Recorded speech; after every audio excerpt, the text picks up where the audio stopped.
So today we will do ship stability.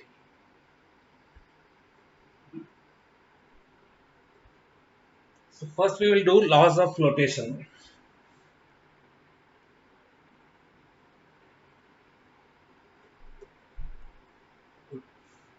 Why does a ship float which is made of steel, whereas a solid piece of steel it sinks?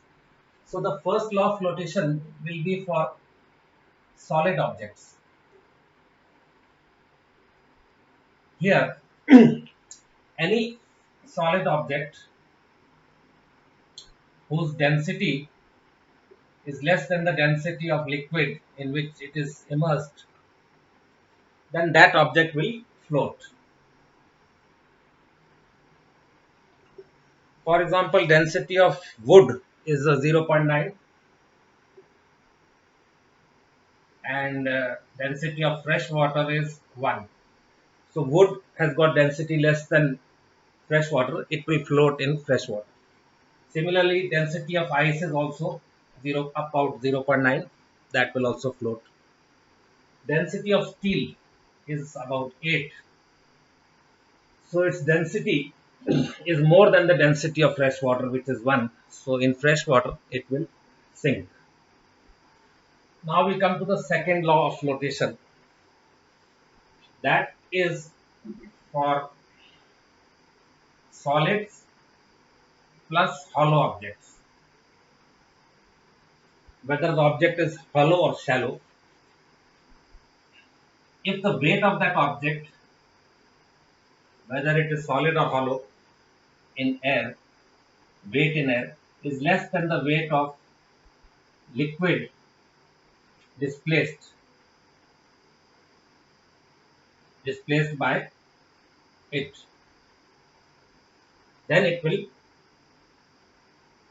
float. So, for example, if the weight of the object, let's take a cube, if its weight is 100 kgs in air and the weight of liquid displaced by its external volume, let's say its external volume is 110 and it's immersed in fresh water. So, what will be its weight of fresh water displaced? This will be equal to volume into density will be equal to 110 into 1, which is approximately equal to 110 kg. Now weight of this object in air is 100 and the weight of liquid displaced is 110. So it will float. Weight in air is 100 and this is 110. So it will float. But if this volume is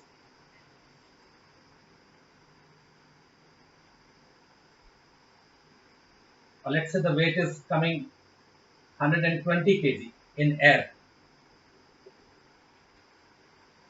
and its weight of liquid displaced is 110. So weight of the object is 120, weight of liquid is 110, so it will sink. So that is why ships are floating, because they are hollow and they will only float whether they are loaded or without cargo if the weight of the ship and its contents in air is less than the weight of liquid displaced by its external volume. So these are the laws of flotation.